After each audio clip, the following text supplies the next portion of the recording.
আহমদুল্লাহ সাহেবের সাথে আমার কোনো ব্যক্তিগত দ্বন্দ্ব না, আহমদুল্লাহ সাহেবের সাথে এটা ঈমানি দ্বন্দ্ব।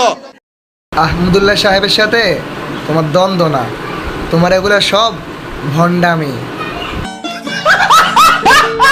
একটা হইলো কাদিয়ানি আর একটা হইলো চুপা কাদিয়ানি। এই তথাকথিত শায়েখরা হইলো চুপা কাদিয়ানি। একটা হলো তাহিরি, আরেকটা হলো ভণ্ড তাহিরি।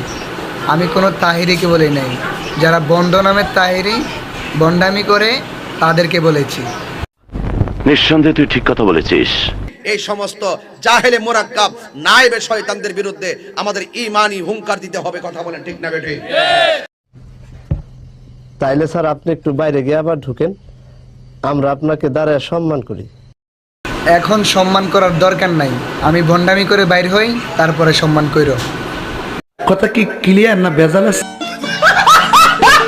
আমার মনে হচ্ছে আমার মনে হচ্ছে